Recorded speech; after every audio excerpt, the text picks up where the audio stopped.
నమస్తే, నేను ప్రశాంత్. అమెరికాలో ఉద్యోగాలు ఎలా ఉండబోతున్నాయి, ముఖ్యంగా మన భారతీయులకు ఎలా ఉండబోతున్నాయి, ట్రంప్ ఎలాంటి నిర్ణయాలు తీసుకోబోతున్నాడు, ఇవన్నీ అయితే తెలుసుకుందాం. ప్రస్తుతం మనతో పాటు అయితే సీనియర్ అనలిస్ట్ కృష్ణకుమారి గారు ఉన్నారు. నమస్తే అండి. నమస్తే మేడం, అమెరికాలో ఉద్యోగాలు ఎలా ఉండబోతున్నాయి? ఎందుకంటే మనం ఆల్రెడీ చూస్తూ ఉన్నాము, చాలా తగ్గిపోతున్నాయి, రిస్ట్రిక్షన్స్ నడుస్తున్నాయి అండ్ చాలా లేఅవుట్స్ ఉన్నాయని చెప్పేసి అయితే మనం రీసెంట్గా చాలా చూస్తూ ఉన్నాం. సో ప్రజెంట్ మరి ట్రంప్ ఎలాంటి నిర్ణయాలు తీసుకోబోతున్నాడు? ఇప్పుడు ప్రజెంటు తీసుకున్న నిర్ణయాలకే ఇప్పుడు ఆ దేశం అల్లకల్లోలం అయిపోతుంది. అసలు తుఫాన్ తాకిడికి వెలవెల్లాడిపోయినట్లుంది పరిస్థితి. ఇంకా తీసుకోబోయే నిర్ణయాలు ఏముంటాయి? ఇప్పటికి జరిగిన దానికే, తీసుకున్న నిర్ణయాలకే కోలుకే లేని దెబ్బ తగిలింది అమెరికాకి.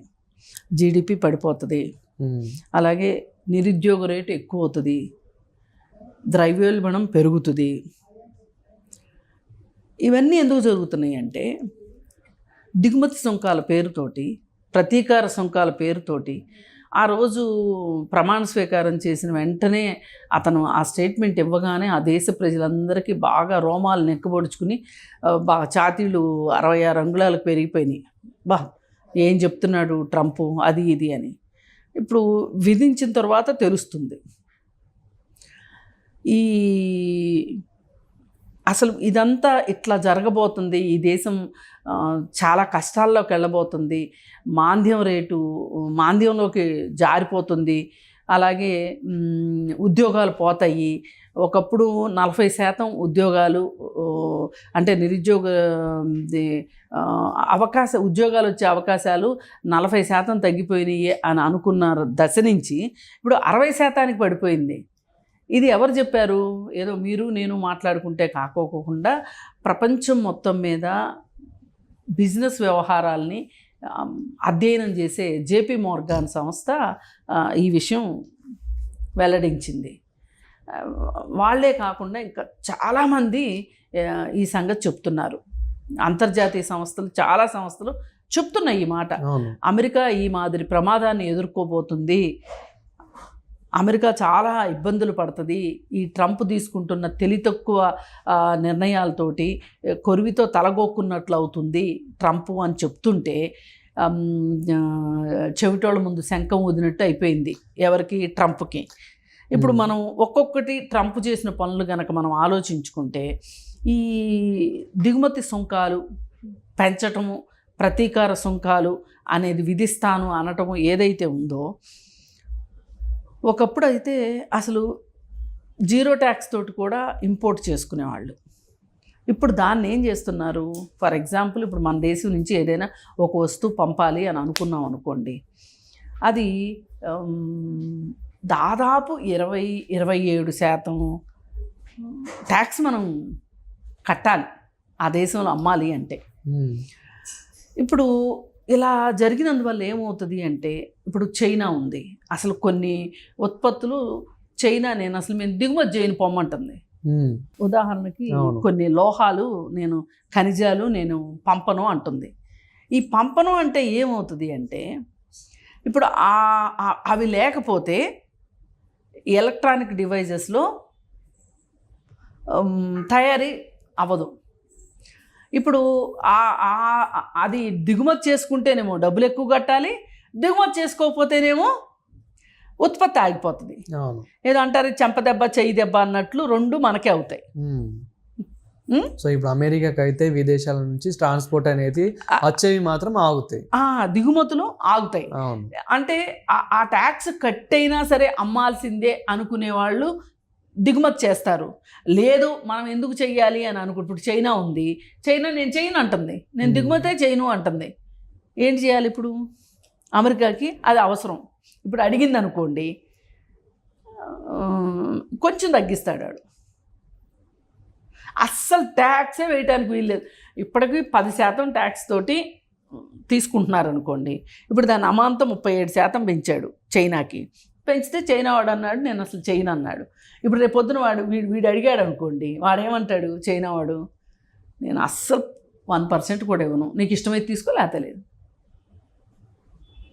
దీనివల్ల రాబోయే రోజుల్లో మాంద్యంలోకి ఆ దేశం వెళ్తుంది.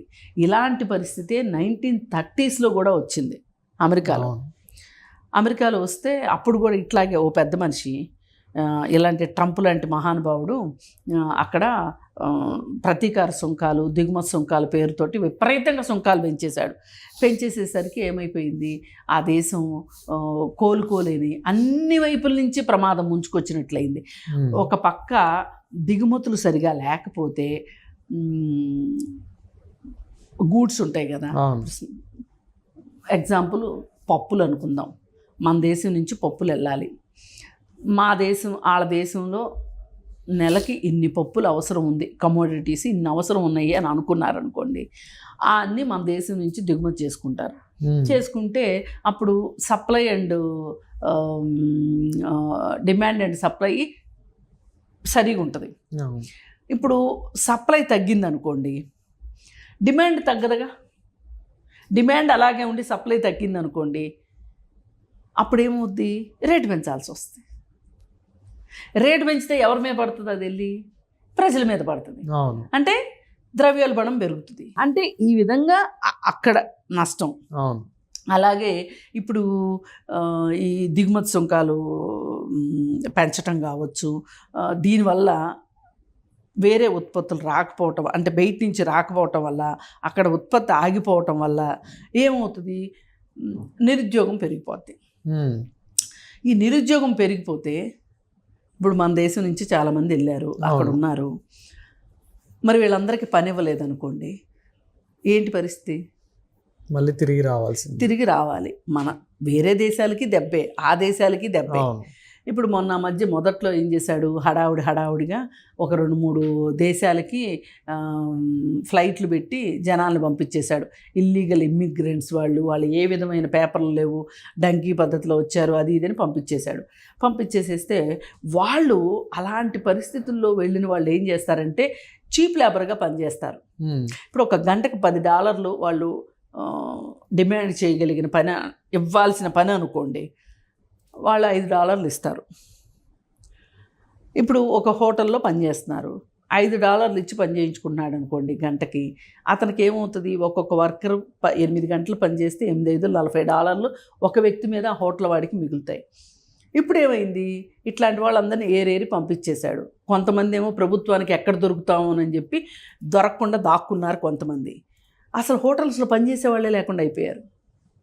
దీనివల్ల చాలా ఇబ్బంది వచ్చి కొన్ని సడలించుకున్నాడు అనమాట.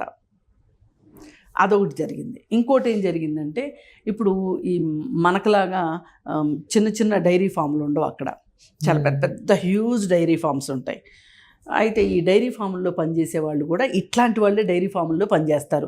పంజాబ్ వాళ్ళు ఎక్కువ డైరీ ఫాముల్లో పనిచేస్తారు, యూపీ వాళ్ళు, బీహార్ వాళ్ళు పనిచేస్తారు. అయితే వాళ్ళు ఇల్లీగల్గా వెళ్తారు. అక్కడికి వెళ్తే వాళ్ళందరినీ తీసేస్తాను అని చెప్పి ఆల్రెడీ కొంతమందిని చేసేసరికి ఏం జరిగింది అంటే, వర్కర్స్ లేకపోయేసరికి పాల రేటు పెరిగింది. అర్థమైపోయింది ట్రంప్కి. అక్కడ కొంచెం బ్రేక్ వేశాడు. కానీ ఈ సుంకాల పేరుతోటి ఎక్కువ వసూలు చేస్తే, నేను చాలా డబ్బు నాది చాలా తెలివి, ఐఆమ్ టూ ఇంటెలిజెంట్ అని ఓ సినిమాలో ప్రకాష్ రాజ్ అంటూ ఉంటాడు. ఈ టూ ఇంటెలిజెంట్ అయ్యుండి ఒకళ్ళ ఇంట్లో ఆ ఇంటికల్లా వాళ్ళ అమ్మాయిని పెళ్లి చేసుకోవాలి లెక్క ప్రకారం ప్రకాష్ రాజు. కానీ ఆయన టూ ఇంటెలిజెంట్ కదా, ఆయన ఏమనుకున్నాడంటే, పని అమ్మాయి వేషంలో ఉంది, అసలు అమ్మాయి అనుకుని పనమ్మాయిని పెళ్లి చేసుకుంటాడు. ఎవరో చెప్తారు కూడా, అబ్బా ఐఆమ్ టూ ఇంటెలిజెంట్ అంటాడు. ట్రంప్ కూడా అదే టూ ఇంటెలిజెంట్ అని ఇవాళ ఈ దేశాన్ని ఈ పరిస్థితిలోకి నెట్టాడు. ఇదే ఆ అమెరికా దేశం అతి త్వరలో మాంద్యంలోకి వెళుతుంది. వ్యవస్థలు కుప్పగూలే పరిస్థితి వస్తుంది. జేపీ మోర్గాన్ చెప్పింది. అలాగే ఎప్పటి నుంచో చాలామంది విశ్లేషకులు, ఆర్థిక విశ్లేషకులు చెప్తున్నారు.